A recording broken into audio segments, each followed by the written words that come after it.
Hello everyone, I am Dr. Santosh Kumar, orthopedic and joint replacement surgeon, predominantly working with hip and knee issues in the city of Kolkata, West Bengal. In our present series, we have been discussing various orthopedic issues so that you can get correct insight into the problem, you can go into the correct line of treatment, the correct direction of treatment, and you can avail the best possible treatment. And I can assure you right here in the city of Kolkata, I will make you available the best orthopedic treatment, the world's best and the finest in orthopedic surgery right here in the city of Kolkata. So in today's topic, we will be discussing about hip arthritis. So hip joint, as you know, is the biggest joint in our body. It's a ball and socket joint. There is a ball and there is a cup. So hip joint is the joint which connects our thigh bone to the pelvis bone. It's a joint which connects our thigh bone to the pelvis bone. It's a ball and socket joint. There is a ball and there is a cup. So this is the biggest joint and we walk on this joint. This is a joint means where two bones meet and the top is covered by cartilage.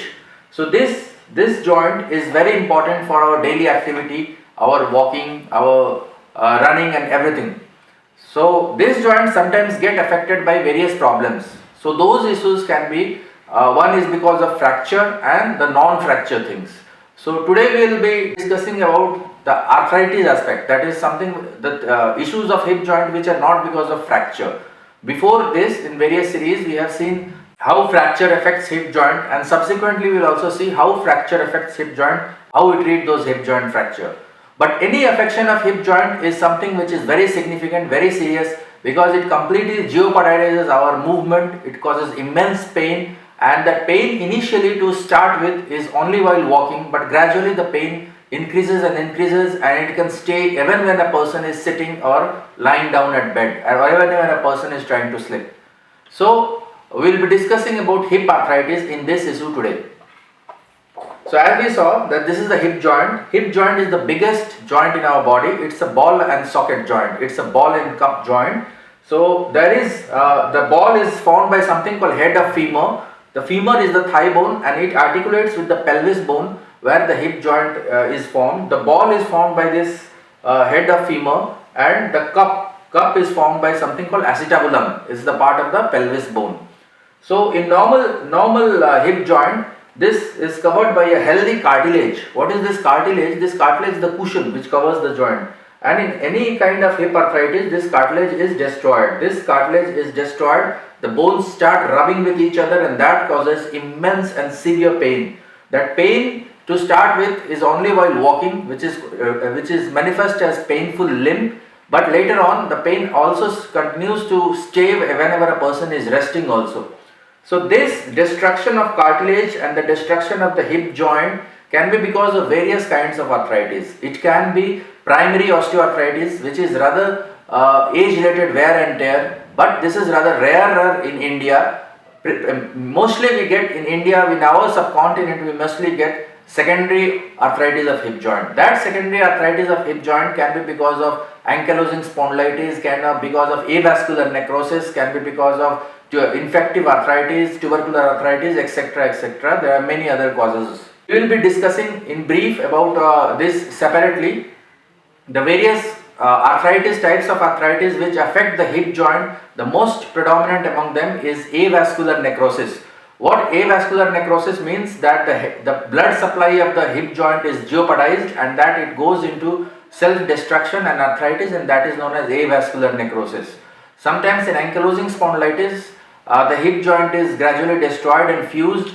Now ankylosing spondylitis is a genetic disease of the our body which is related to HLA-B27. So all these things cause arthritis in hip joint. So whatever may be the cause of the source of arthritis, the end result is that the hip joint is destroyed, the cartilage is destroyed, and we need to do something for it, and that something is hip replacement in majority of the cases. Now the first investigation that we do an X-ray. We do an X-ray. That this side is a normal X-ray in which the ball is clearly seen in a circular shape and the cup is also seen in a hemispherical shape. So it is congruously sitting with there, and this is a normal hip joint, and this side we can clearly see that the space of the joint is destroyed, there is whitening, which is known as sclerosis, the joint is destroyed, and the ball has moved upward and outward. This is known as subluxation. So these are the signs of arthritis that we see in X-ray. In X-ray, we normally see when the arthritis is quite advanced or moderately advanced. If we want to pick up in very early stages, we have to do MRI, wherein we can pick up the signal changes, and that is we can pick up in very early stages.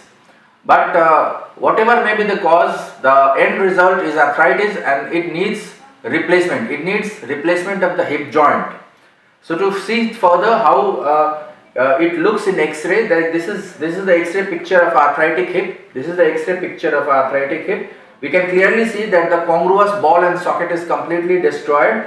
This is whitened, and the hip joint is destroyed, and the femoral head is subluxated. So it's schematically, this is the hip joint which is involved, this is the ball, and this is the cartilage covering that ball is involved, and the cup is involved, and ball in cup joint, this joint is involved, and this has to be replaced. This has to be replaced. So this is what is hip replacement. This is what is hip replacement, wherein the ball and the cup is replaced. The ball and the cup is replaced. This is what is hip replacement. Now to reach this hip joint, to do the surgery, various approaches are there. Approach means from where the surgeon does the surgery. So there are various approaches to the hip joint. It is medial, anterior, anterolateral, direct lateral, posterior. So these are all approaches in which the surgeon approaches the hip joint and reaches the hip joint and changes the ball and the cup. So what we basically do in hip replacement, we change the ball and the cup in the ball and socket joint. So various approaches are there, but mostly it is either anterolateral or posterolateral. This is what we practice, and presently we are doing minimally invasive hip replacement, in which minimal cutting is done. This is how we approach in a minimally invasive hip replacement. This is mostly posterolateral approach, and this is minimally invasive approach in which we approach the hip joint. Now what we do in this hip joint, we change the ball and the cup to a new implant. Like this is the X-ray of a pelvis bone. On this side is the normal hip joint, which has got a congruous ball and a hemispherical cup, but in this side it is replaced. The cup is replaced by a implant cup, and the ball is replaced by the implant ball, and it has got something called stem, which goes inside the femur bone. This is something which goes inside the femur bone, and this has got neck. Now this cup, ball and the neck come in various sizes of 1 millimeter or 2 millimeter increments. So on table or based on the sizing or based on navigation system, we decide the sizes of these components, and everything is modular. Everything is modular, and it is custom fit. It is custom fit to give the maximum amount of movement, stability, and all the component placement. The inclination, etc. is decided by the precise instruments, the surgeon's experience, and of course navigation. So this is known as total hip replacement, wherein we replace the ball and the cup completely.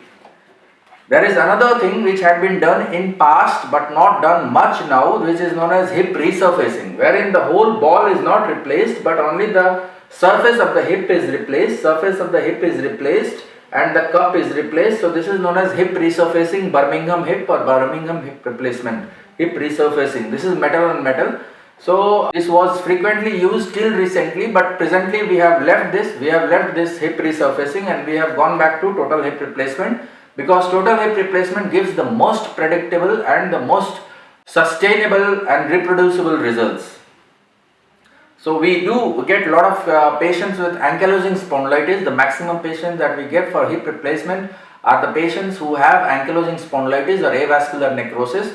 In ankylosing spondylitis, the hip joint fuses. Like this is the hip joint, the ball and cup joint is there, and this ball and cup joint fuses. The movement completely ceases, and the person finds it very difficult to sit on chair itself.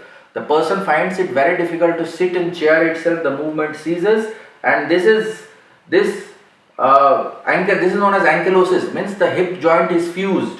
The hip joint is fused. In particular, deformity is created, bending is created, and then the person finds it very difficult to sit on chair and even lie down. In that case, again we replace it with a proper ball and cup mechanism. This is a proper ball and cup mechanism, which is known as total hip replacement. The cup is replaced by a implant cup, and the ball is replaced, and this is known as total hip replacement, and this total hip replacement restores painless movement at the hip joint. It restores movement of the hip joint and restores painlessness. Now, as we saw, these components are modular. They have to be put in a precise position. They have to be put in a proper inclination. The millimeter measurements are there. So those things we do it better with navigation system. We use computer assisted surgery navigation for better cup placement, for better sizing, for better judgment, and of course above all these things the surgical experience, the surgical expertise, which is above all these things. We have been using multiple designs for better results, and most of these hip replacement components can be classified into two types.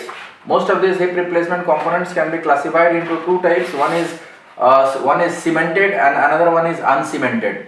What it means is that the components can be put with something called bone cement. Bone cement is a polymerization reaction of polymethyl methacrylate, wherein the components are put with bone cement, and in other cases the components are put press fit manner where bone ingrows into that. So that is known as uncemented or non-cemented components.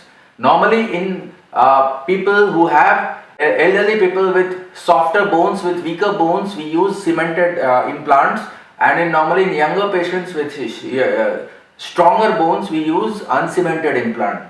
But the final decision whether to put cemented or uncemented implant is always done on the operation table itself, because there are several conditions in which plan changes. We can shift from cemented to uncemented. Especially we presently use lot of system wherein a lot of ways in which the cup is uncemented but the stem is cemented. This is known as hybrid construct. It is pretty well established. Now the cup is, as far as possible, cup is uncemented, but stem can be cemented or uncemented. That depends on the strength of the bone, the fitting of the implant. I mean everything, the things are decided on table, and it is decided by the surgical team which is doing the surgery. So this is an example. In X-ray we can see these are the components. The cup, which is fit with screws. These uncemented cups are fit with screws if needed, or it can be press fit also, and then this is also stem which is put press fit. Other side we can see that this is a cemented component in which bone cement has been used to fix the stem. So to summarize, this is the construct of the hip replacement implant. It has got a stem which is made up of titanium, and then it has got a head. This has got a head which is made up of cobalt chromium or ceramic. The reason why cobalt chromium is used is because cobalt chromium can be most highly polished, and ceramic can also be most highly polished, and this is known as the bearing surface. This is the bearing surface. On one side it is metal or ceramic, and other side it is ultra high molecular weight polyethylene, which is highly cross-linked ultra high molecular weight polyethylene, and then it is put in a titanium shell. So this is the basic construct of the hip replacement implant, and these things, as we saw, it can be put with cement or it can be press fit. Those which are put with cement are known as cemented implants, and those which are put press fit are known as uncemented implant. Uncemented implants are coated with calcium hydroxyapatite, and they are porous fit so that bone ingrows on that, and that's something which becomes permanent. So as we saw, we have two types of stem component fixation option. One is cemented, another one is uncemented. Cemented means whenever we feel that the bone is weaker, or there is implant is not getting press fit, then we opt for cemented fixation. And whenever we are able to make it a press fit component fixation in the hard and strong bone, we opt for uncemented fixation. The concept of uncemented fixation is that the implants are porous coated with calcium hydroxyapatite or other ways in which the bone ingrows. So once the bone ingrows, the fixation is for longer time, and the implant is expected to last longer. So the acetabular component is all porous coated, and then in between, inside that we have polyethylene liner, ceramic heads are there, and this stem option is either proximally coated or it is fully coated. Both systems are used, and Presently we are using large head cups. Those large head cups give us better range of movement. So these are the cups and the ball heads that we use. This is the traditional used Birmingham hip replacement, in which this is hip resurfacing. So this gives a immensely big head, and then the cup is there. So this gives a much wider range of movement. But as the head size increases tremendously, it also, the wear out rate also increases. So we had issues with Birmingham hip replacement, and presently it is not used that much as it used to be. So presently we are using this total hip replacement components, which can be ceramic on ceramic, that is the head is ceramic and the liner is also ceramic, and the cup is put, which is made up of titanium, and it is porous coated. And this is a cemented cup, in which the whole cup is made of ultra high molecular weight polyethylene. There is no metal in this, and this is put with bone cement. So this is something which was used traditionally, and still it is rampantly used. And here the stem is also cemented. This stem is put with something called bone cement. This is how it would look in X-ray, an uncemented implant. It is press fit, and this is how it would look in X-ray. So presently we are using larger head implants. We are using larger head implants so that the range of movement of the hip joint is increased. A person can do all sorts of movements, sit cross-legged, and their hip range of movement is increased with large head implants. And presently we are also using something called dual mobility, in which the range of movement further increases. Like this is a dual mobility cup, in which the acetabular shell is there, which is the cup which is put in the acetabulum, and the head itself consists of two parts. One is in which there is a ceramic head, another one is there is ultra high weight polyethylene. So this behaves like a bipolar head, and the whole construct behaves like a tripolar. So as we saw, we have two types of stem component fixation option. One is cemented, another one is uncemented. Cemented means whenever we feel that the bone is weaker, or there is implant is not getting press fit, then we opt for cemented fixation. And whenever we are able to make it a press fit component fixation in the hard and strong bone, we opt for uncemented fixation. The concept of uncemented fixation is that the implants are porous coated with calcium hydroxyapatite or other ways, in which the bone ingrows. So once the bone ingrows, the fixation is for longer time, and the implant is expected to last longer.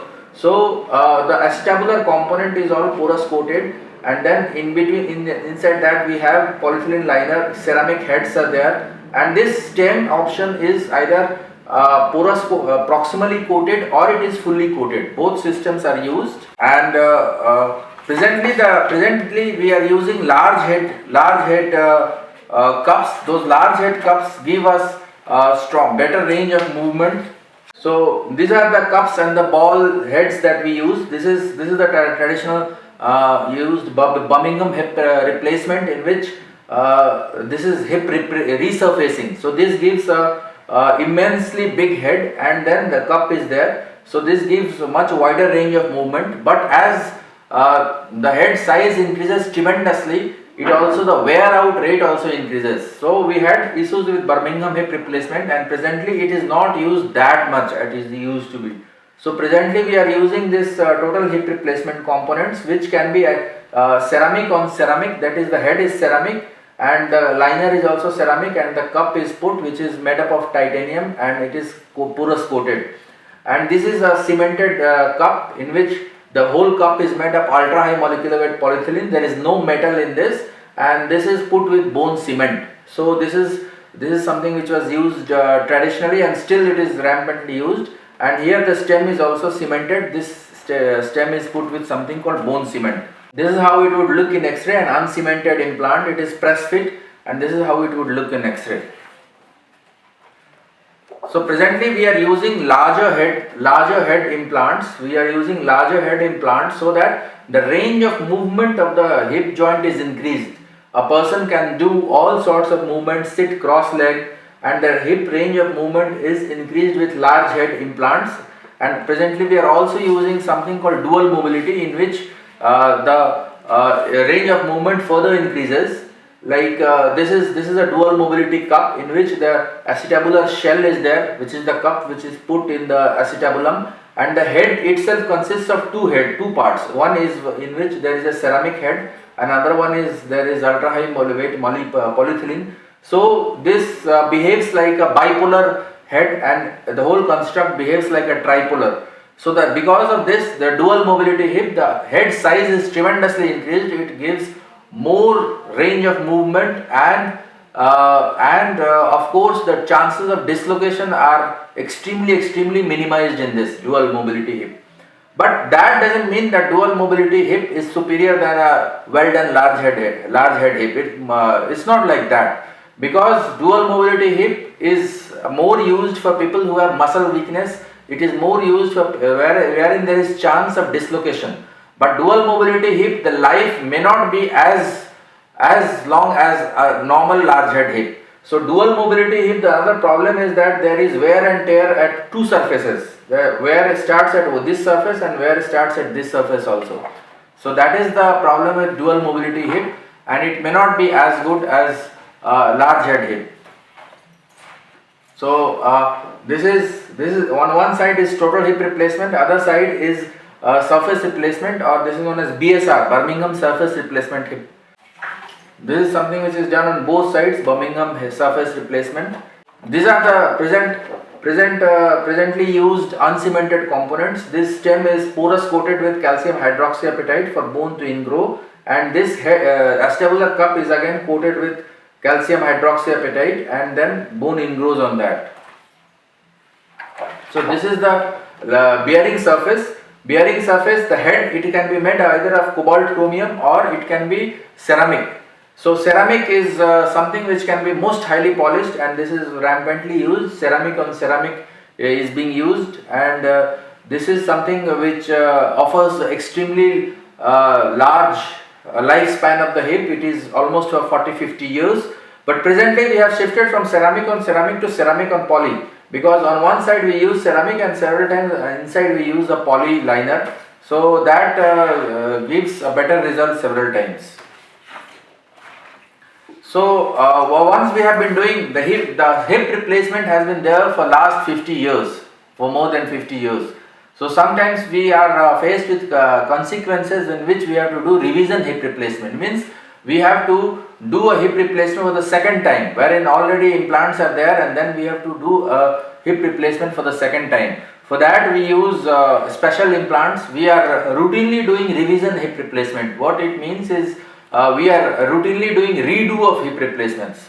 If a hip replacement has loosened because of after 40 years, 30 years, if there is any problem, it has to be redone, then we are routinely doing revision hip replacements, and revision hip replacements are equally successful. Revision hip replacements are as successful as primary hip replacements. We have special implants for revision hip replacements. So these are special cups and cages with multiple fixation options. These are the implants for revision hip replacements. The stem is very long stem are there, and multiple bone fixation options are there in revision hip replacement. Well, hip replacement is the most successful surgery in medical science today. It's a life-changing surgery. It's a surgery which gives complete pain relief overnight and makes an immobile patient run within few days. So this is the most successful surgery in medical science today. A well done hip replacement we have done for this patient. A well done hip replacement starts running and jogging by a couple of months. So this is a truly life-changing surgery, and better and better implants are there which can make the hip replacement last for more than 40 or 50 years. It's for lifetime. It's almost for lifetime. The person starts walking after both sides hip replacement. We normally do, if a person needs hip replacement on both sides, we can do one by one, or we can do both hips in single sitting. If we do both hip in single sitting also, the patient starts walking from the very next day of surgery. We mobilize the patient immediately, and within a month or so patient can join his office and restore his normal and routine activities.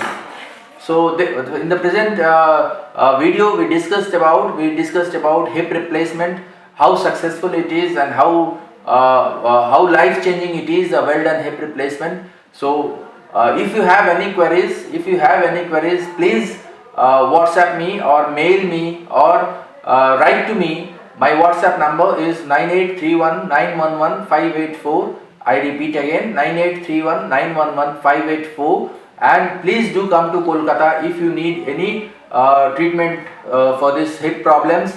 Over here in Kolkata, we will offer you the world's best and most advanced and at the most affordable rates. Thank you.